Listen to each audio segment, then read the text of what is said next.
If you got wedding plans on your agenda for 2026, you're excited for it, first off, congratulations. But second, maybe consider planning through Simply Eloped. They've planned over 14,000 personalized ceremonies in 37 beautiful U.S. destinations. You've got enough on your plate for next year, so let Simply Eloped coordinate every detail with care. All you got to do is bring the marriage license. Create your kind of wedding at simplyeloped.com.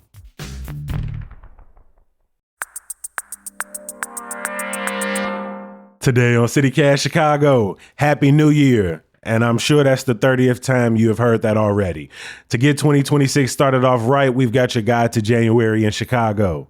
It's Friday, January 2nd. I'm Jacoby Cochran, and this is what Chicago's talking about.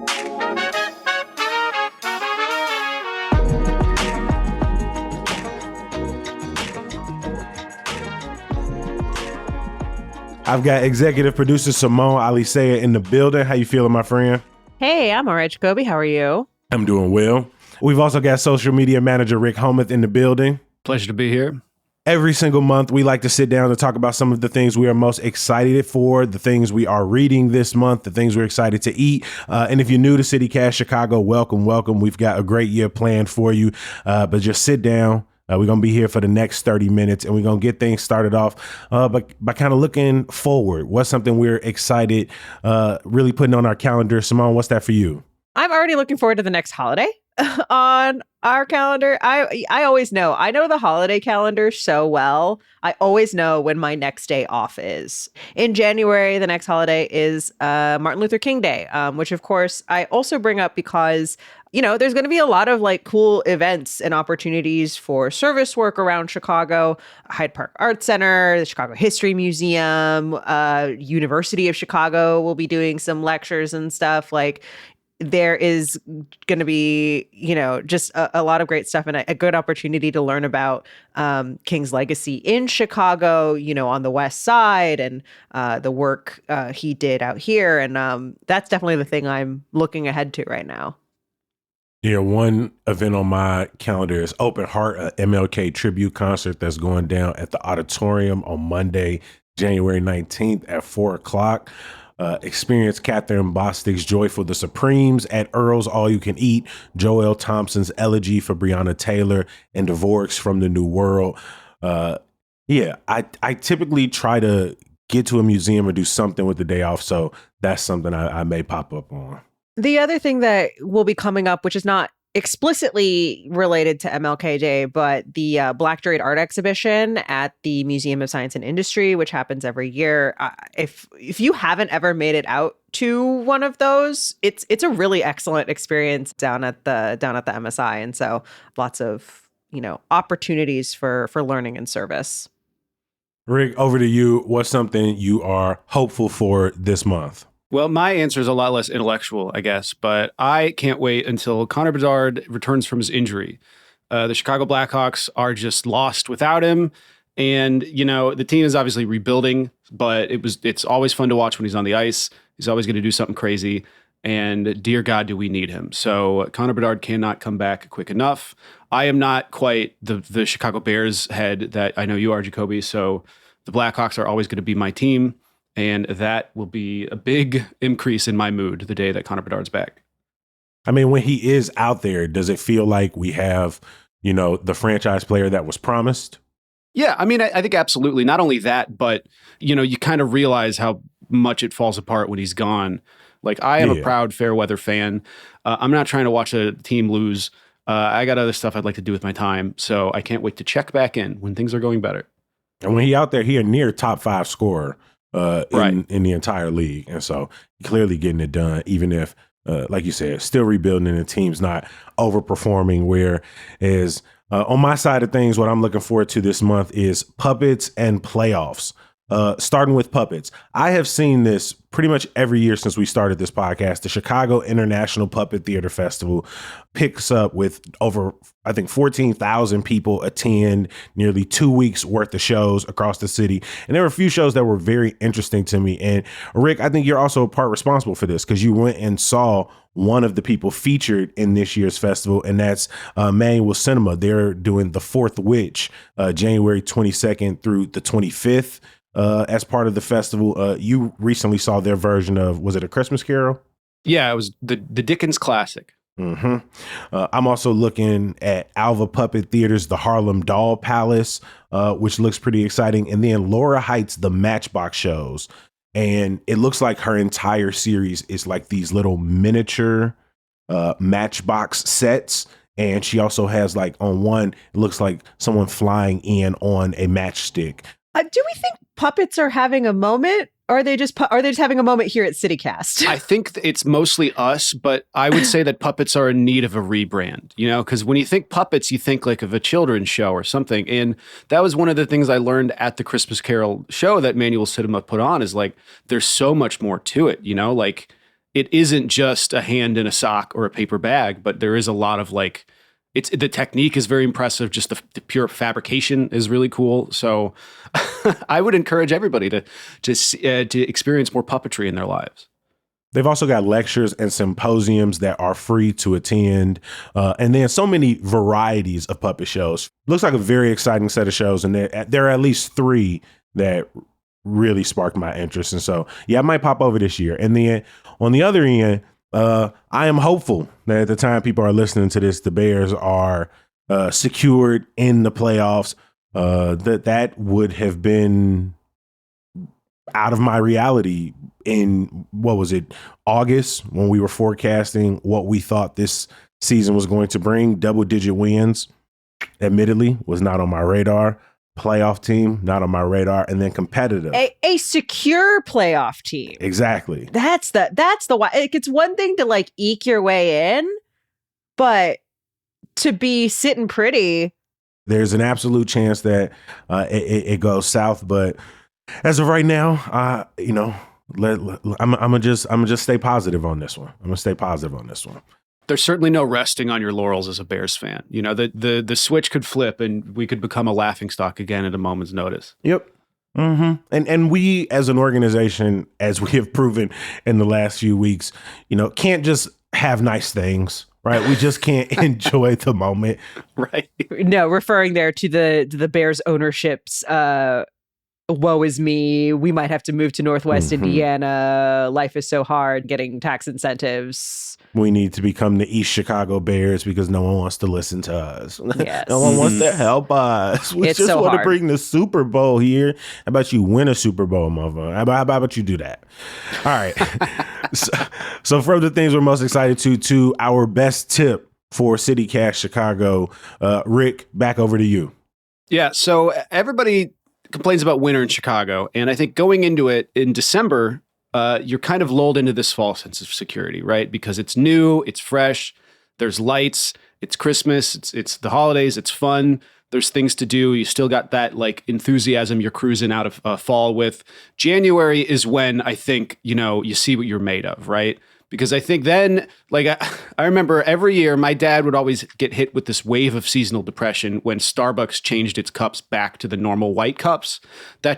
He would come crashing down, his serotonin was gone, and we were always like, okay, what the hell's wrong with Dad? So I think the best thing you can do to defeat seasonal depression is get out of your house. It's gonna be cold, sure, but you know that already. You can't just stay home and wait for spring because spring's not going to be here till April. You got to pick a museum that you've never been to or go see a play that's not something you otherwise would be interested in. Puppets, again, to use the example of the day. Chicago is just one of the best cities in the world to engage with the arts in, certainly indoors. So I say take advantage of that. Or if all else fails and you're not, you know, shackled to dry January, just trudge through the snow to the corner bar and take a shot and you'll feel better. So that is my tip. I think that's a great tip. I mean, obviously, Chicagoans this year were kind of, winter aggressively came, right? At the end of November, top of December this year. So we've been in it for a while, but I agree traditionally, this January, February stretch is just like, you're kind of in the pits of it. The other addition I would make to that tip is don't leave your going out to just the weekends. Like, yes. Do it during the week. on days where you've also worked. Absolutely. Which is, I say this because that's the reminder I have to give to myself, because I am liable to just sit at home all day. I know and all some night. parents listening to us saying, I ain't going nowhere during the week when I get back to the house. All of us child free talking about I'm going to use my Wednesday nights. Well, but if you're getting back to the house, that means you've left the house. If you work from home and you don't ever get out of your pajama pants, for instance, first of all, well done. Congratulations on your cushy gig. But second of all, you need to walk to the grocery store. That for me is a huge thing, right? Like put on some gloves, put on a hat, take a swing around the block. I think you'll feel better. Dark Side of the Moon is coming back to the Adler Planetarium in January. So that's there you one. Go. All right. That's like a nice one. It's warm. It's dark. It's lights. Mm-hmm. Buddy Guy got a whole residency from the 3rd through the 30th. Beautiful. I mean, Garfield Park Conservatory, that's the tried and true classic, right? If you want to feel... Yes, commune with the plants. If you want to just physically attune with warmer sensations and fresh air, we have this whole big building that contains it in the winter, and you can go to it for free. And the flower show is still going on to the end of this weekend.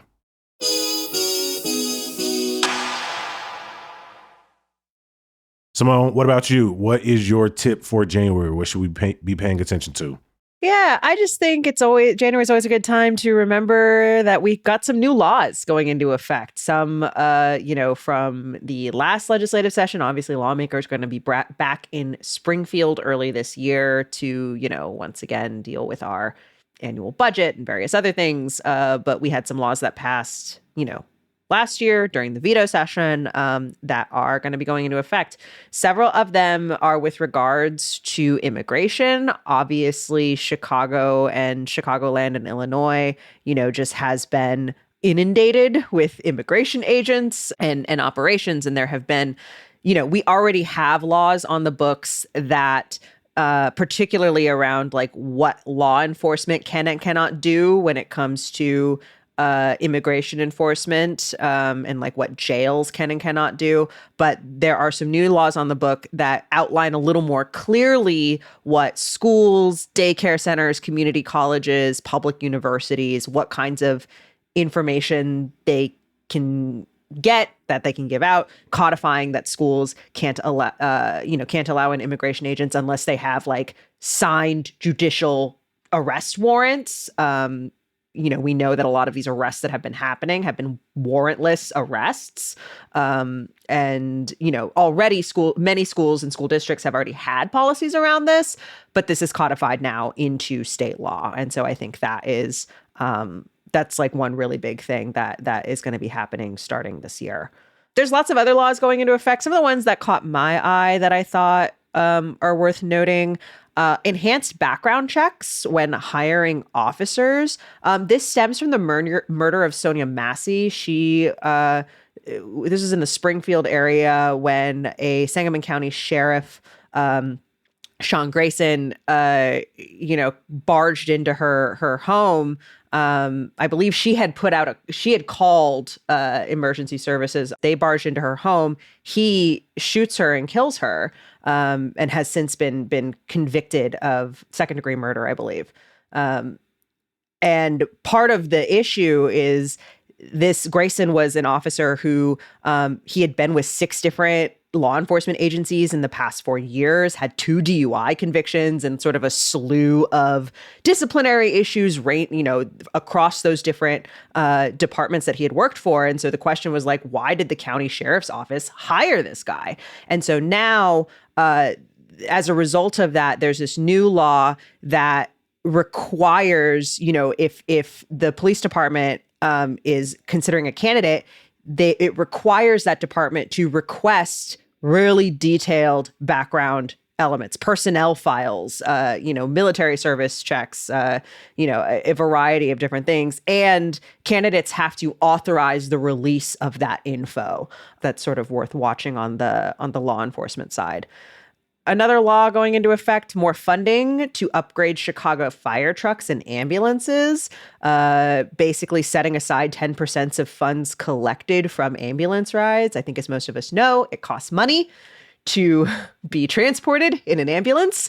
And some of that money that one pays will go toward upgrading fire trucks and ambulances. It's been a real kind of persistent issue in Chicago, a lack of ambulances and sort of infrastructure issues. And so there's some funds coming that way. Currently, the city collects about $200 million every year from insurance agencies. But right now, that money is all just kind of going to the general fund. And so is used for stuff that is not necessarily related to emergency services.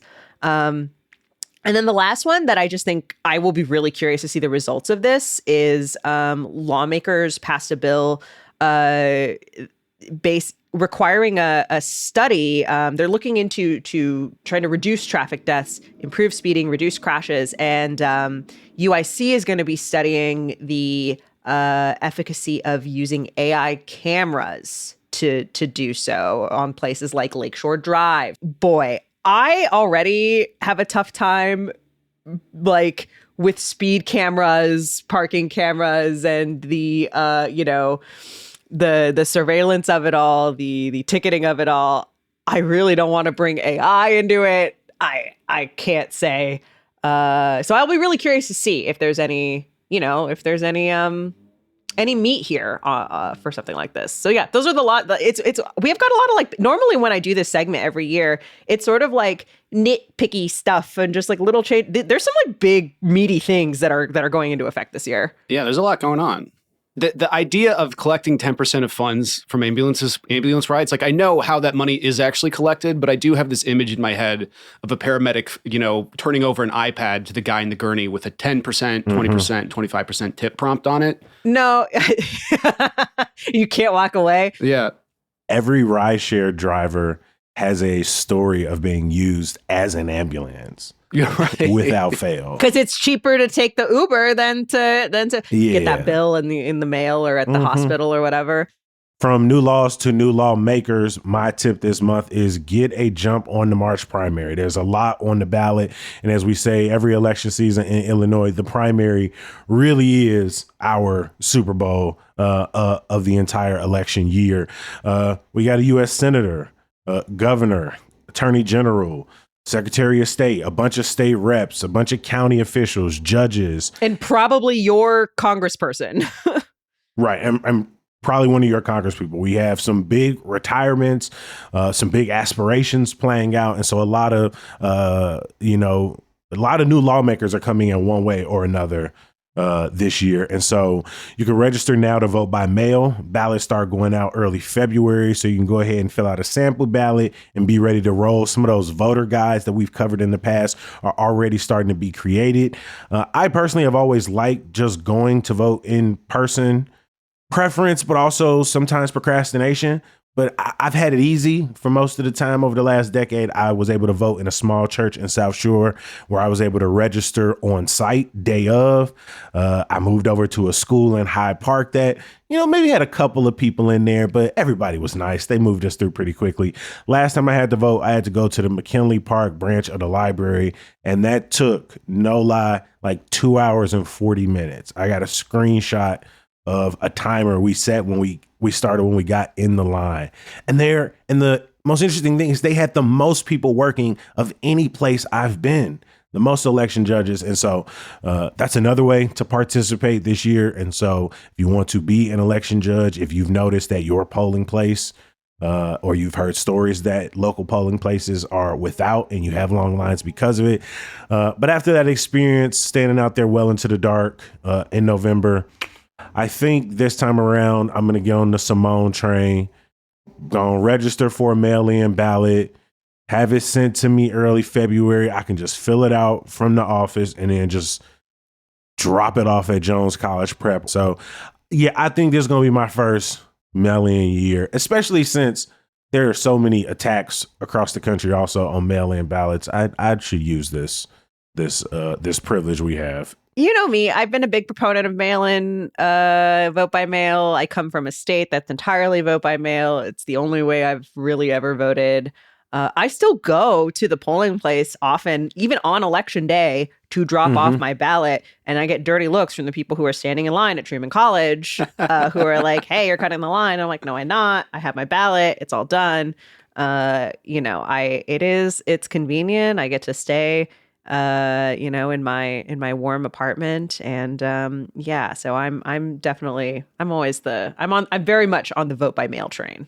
Thought this was gonna be my chance to vote for Danny Davis again. Look at me. Nope. Gotta pick a new congressperson. No, I'm getting a new congressperson. You're getting you get a new congressperson, and you get a new congressperson. We're gonna have plenty of election coverage over the next few months to help you feel as prepared as you possibly can, from the top of the ballot to the bottom.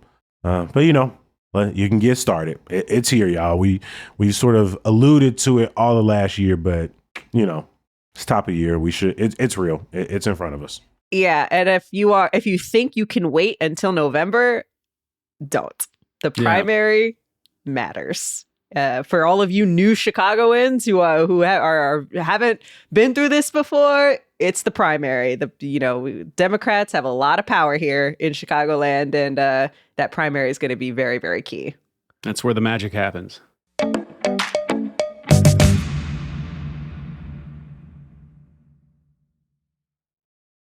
We like to end every one of these monthly guides with the thing we are most looking forward to eating or drinking this month. I will say I hit most of my spots last year that I set up at the top of the month, and I plan on keeping that momentum going because I want to get over to the Waffle Lounge on 74th and State. They opened the back half of last year, but they got a grits flight. Ooh. Trying to get down on. I think they change it up, but it's like 3 little small bowls of grits, and I love it, especially with some scrambled eggs. And if you're gonna do something different with it, I gotta come check you out. And so the Waffle Lounge on 74th and State.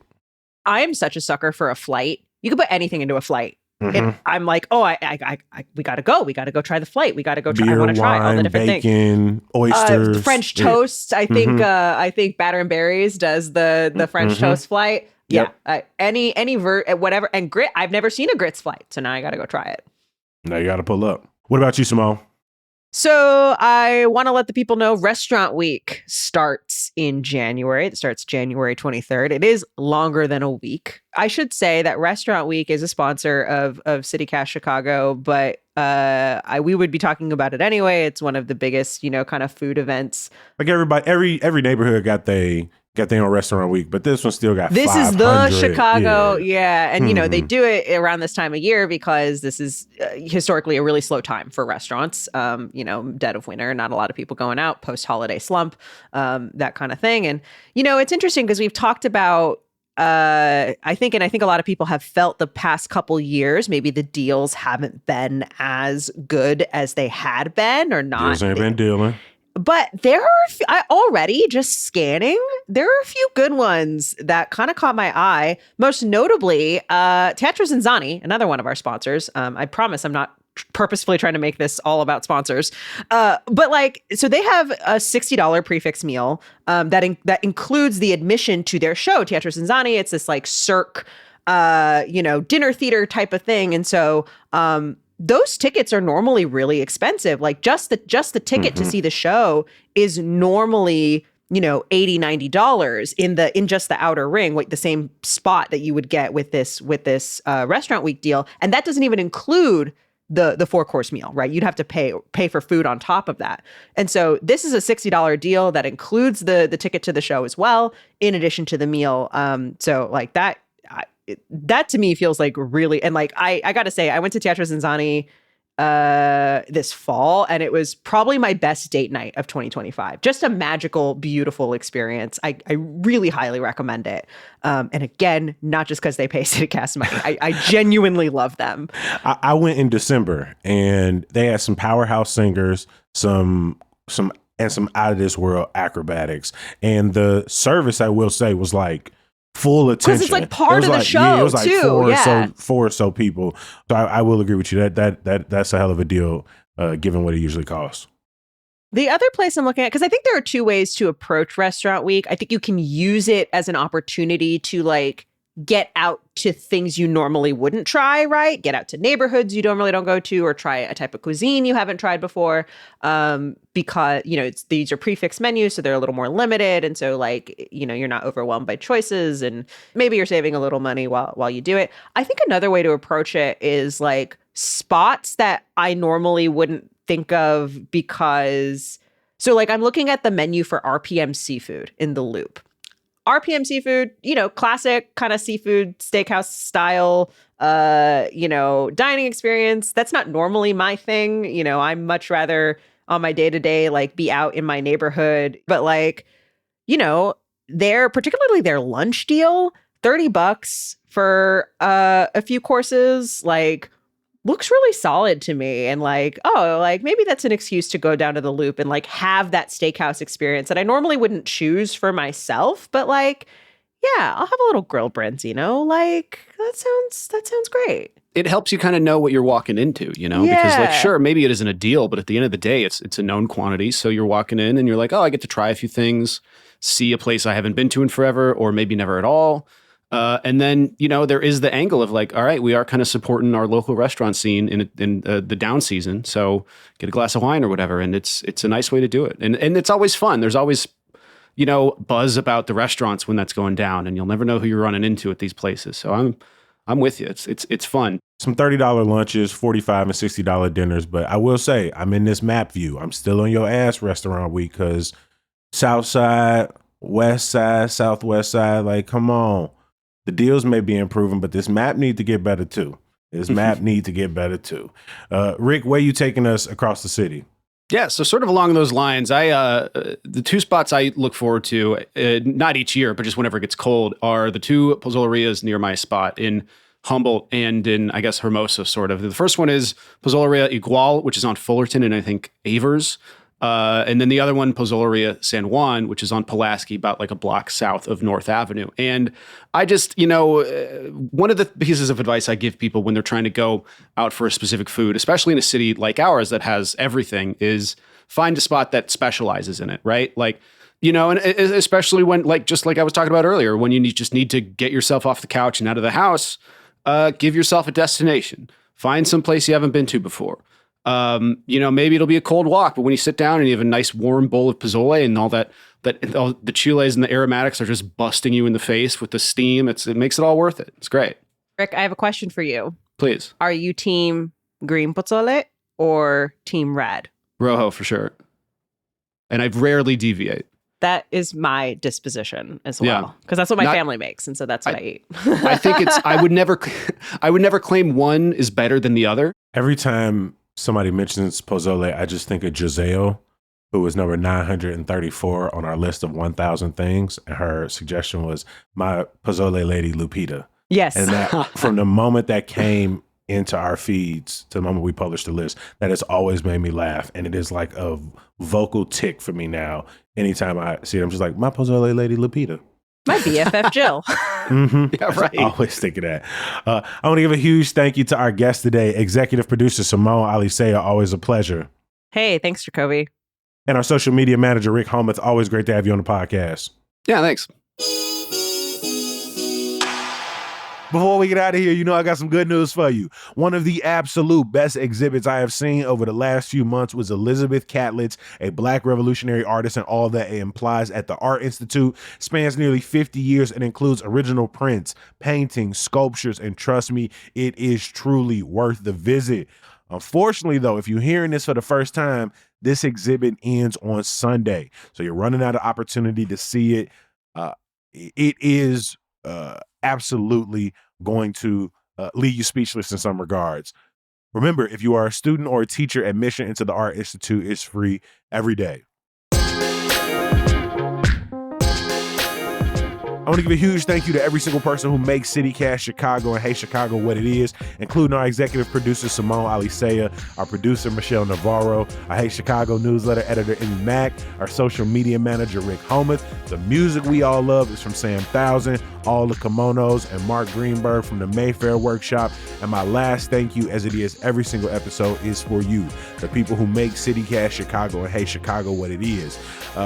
If you want to get the most out of this podcast and newsletter, newsletter in 2026, then I would heavily suggest you head over to membership.citycast.fm and join our Neighbors program. That's our membership where folks not only get ad-free listening, access to Neighbors-only events, of which we have a few planned this year, but every week we also gonna send you some of our favorite things happening in and around the city, and that starts at just $10 a month or $100 a year.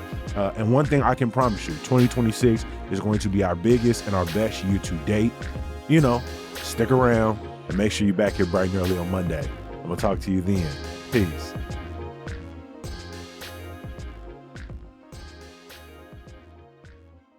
I feel like we should be transparent. We not actually film or actually record. We don't have this. to be transparent. They don't need to know. I was just gonna say, because it's like we not in the new year, so I'm not bringing none of that like New Year like The vibes listener that has people no might idea. expect. They don't I know. I just thought it was maybe a fun way to go, not a like a real thing, just more like acknowledging it to say we're not in the new year with you.